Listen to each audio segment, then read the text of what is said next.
After a decade of loyalty, my manager smiled coldly. We're replacing you with someone cheaper. Business. Nothing personal. I nodded. Thanks for the notice. What they didn't know then, the patent on the software they depended on was mine. The next morning, their system shut down. I, 34F, had always believed that loyalty was a two-way street. 10 years of my life had been poured into this company, 10 years of 60-hour weeks, missed family dinners, and sacrificed weekends. I thought it meant something. I was wrong. The meeting was scheduled for 3 p.m. on a Tuesday. Nothing unusual about that. I'd been called into countless meetings over the years. But something felt different when I walked into that sterile conference room. My manager sat across from me with an expression I'd never seen before. Cold. Calculating. The kind of look you give someone when you're about to deliver news that will change everything. She didn't waste time with pleasantries. The company was restructuring, she explained. Budget cuts were necessary. They'd found someone who could do my job for half the salary, a recent graduate, eager and cheap. Business was business, nothing personal. The words hit me like physical blows, each one carefully chosen to minimize liability while maximizing damage. I sat there, absorbing the betrayal. 10 years of building their entire software infrastructure from the ground up. 10 years of being the person they called at midnight when systems crashed. 10 years of training junior developers who eventually got promoted above me because they had degrees from prestigious universities while I'd learned everything through experience and night classes. The irony wasn't lost on me. The very system that made their company profitable, the software that handled everything from inventory management to customer relations, had been my creation. But there was something they didn't know, something I'd never mentioned in all those performance reviews and team meetings. I thanked her for the notice. 2 weeks was generous, I said. Professional to the end. She seemed surprised by my calm reaction, perhaps expecting tears or anger. But I'd learned long ago that the best revenge is served with a smile. That night, I sat in my apartment going through old files. Buried in a folder from 2015 was the paperwork I'd been looking for, patent application number 16,847,392. Filed under my name, not the company's. The software architecture that powered their entire operation was legally mine. When I'd first developed the system, I was young and naive but not completely stupid. I'd filed the patent on my own time, using my own resources, before presenting it to the company as a solution to their operational challenges. They'd been so impressed with the efficiency gains that they'd implemented it company-wide without ever asking about ownership. Why would they? I was just an employee, grateful for the opportunity to contribute. The patent had been approved 3 years ago. I'd kept quiet about it, partly out of loyalty and partly because I'd never imagined I'd need to use it as leverage. The company had been good to me, or so I thought.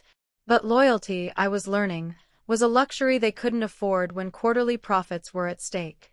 I spent the next 2 weeks documenting everything. Every process, every workaround, every band-aid solution that kept their systems running.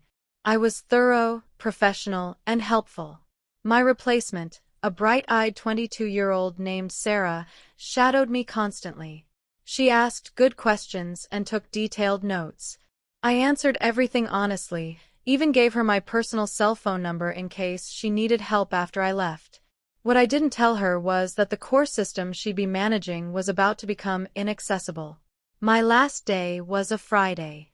There was no farewell party, no cake in the break room. Just a brief handshake with my manager and a security escort to clean out my desk. The cardboard box felt heavier than it should have, weighted down with a decade of memories and misplaced trust. That weekend, I contacted my lawyer. The patent was ironclad. Every line of code, every database structure, every user interface element was documented and protected. The company had been using my intellectual property without permission or compensation for years. It was time to remedy that situation. Monday morning arrived with the precision of a Swiss watch. At exactly 9 a.m., when the first shift would be logging into their systems, I initiated the shutdown sequence. It wasn't malicious code or a virus, nothing that could be traced back to me personally. It was simply the enforcement of intellectual property rights through automated licensing verification. The system displayed a polite message: software license verification failed. Please contact the patent holder for licensing arrangements. Then everything went dark. My phone started ringing at 9:15 a.m. Sarah's panicked voice explained that nothing was working. The inventory system was down, customer service couldn't access accounts, and the entire warehouse operation had ground to a halt. I expressed sympathy and suggested they contact their IT department. By 10 a.m., the IT department had called. They'd traced the shutdown to a licensing issue but couldn't understand what had triggered it. I explained that I was no longer an employee and couldn't provide support for proprietary systems. If they needed technical assistance, they'd have to go through proper legal channels. The calls kept coming, first from middle management, then from executives I'd never spoken to directly. Each conversation followed the same pattern: confusion, then recognition, then barely controlled anger. How dare I hold the company hostage? This was sabotage, they claimed. They'd sue me into oblivion. I remained calm and professional. I wasn't holding anyone hostage. I was simply protecting my intellectual property rights, as was my legal prerogative. If they wanted to continue using the software, we could discuss licensing arrangements through our respective attorneys. The company's lawyer called that afternoon. His tone was different, respectful, almost conciliatory. He'd reviewed the patent documentation and confirmed what I already knew. The company had no legal right to use the software without my permission. They were in violation of federal intellectual property law and had been for years. The negotiation took 3 days. 3 days during which their entire operation remained paralyzed. Every hour of downtime cost them thousands in lost revenue, delayed shipments, and frustrated customers. The local news picked up the story: tech company crippled by patent dispute, though they didn't name me specifically. My demands were simple: back pay for 10 years of unpaid licensing fees, calculated at industry standard rates, a formal apology from the board of directors, and a consulting contract that would pay me more in 6 months than I'd earned in the previous 2 years. They tried to negotiate, of course, offered a lump sum settlement and a non-disclosure agreement. But I wasn't interested in being silenced. The story needed to be told, if only to warn other loyal employees about the true nature of corporate gratitude. The final agreement was signed on Thursday. The licensing fees alone amounted to more than my annual salary for the past decade. The consulting contract was even more lucrative. They needed me to maintain and update the system, and now they'd pay market rates for the privilege.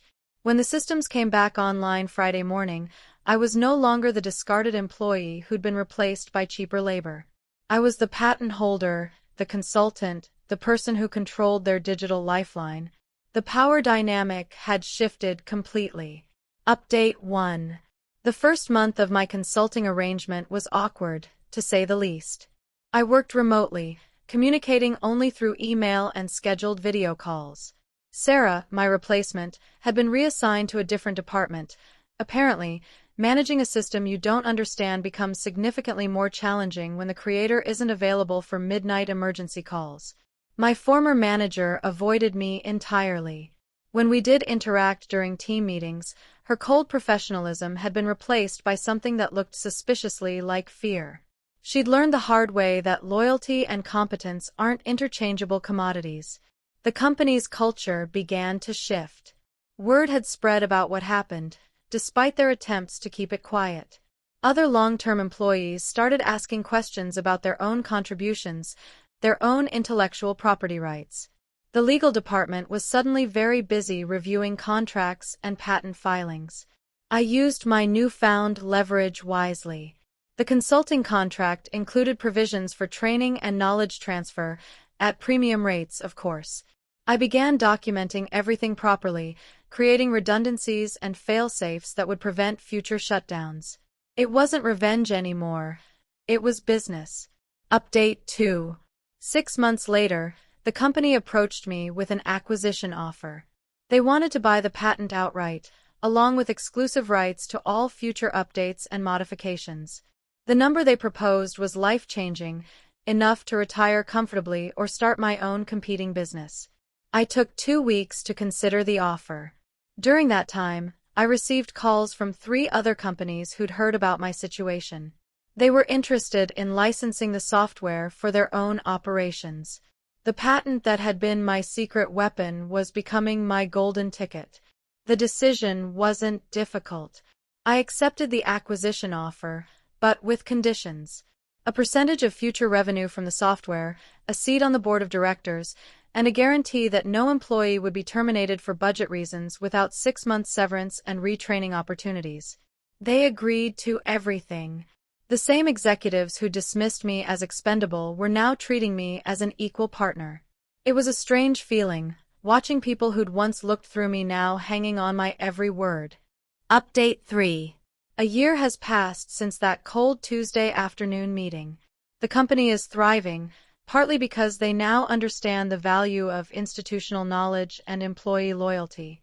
They've implemented new policies around intellectual property, ensuring that creators are properly compensated for their innovations. Sarah, my former replacement, has become one of my strongest advocates. She learned the hard way that replacing experience with enthusiasm has its limitations. We work together now on system improvements, and I've made sure she receives proper credit and compensation for her contributions. My former manager was quietly transferred to a different division. No dramatic firing, no public humiliation, just a recognition that some bridges, once burned, can't be rebuilt. She sends me a holiday card each year, a small gesture that I interpret as an apology she's too proud to voice directly. The patent that saved my career has become the foundation of something larger. I've used the acquisition money to start a consulting firm that specializes in protecting employee intellectual property rights. We help developers, engineers, and innovators understand their legal options before they find themselves in situations like mine. The irony isn't lost on me. The company that tried to discard me now pays me more in a month than they used to pay me in a year. The system they took for granted has become their most valuable asset, and I'm the one who controls its evolution. Sometimes I wonder what would have happened if I'd never filed that patent, if I'd trusted completely in corporate loyalty and employee protection. I'd probably be unemployed right now, watching from the sidelines as someone else got credit for my life's work. Instead, I'm sitting in my own office, reviewing contracts for my next acquisition. The phone rings constantly with opportunities, partnerships, and collaboration requests. The scared, discarded employee has become the person that companies call when they need problems solved. The best part isn't the money or the recognition, though both are nice. It's the knowledge that I'll never again be at the mercy of someone else's definition of my worth. I've learned that loyalty is indeed a two-way street, but sometimes you have to build your own road to get there. The company learned something too, though it took a $1 million lesson to drive the point home. Employees aren't just interchangeable parts in a corporate machine. Sometimes, the person you're replacing holds the keys to everything you've built. And sometimes, those keys come with a price tag that makes loyalty look like the bargain it always was.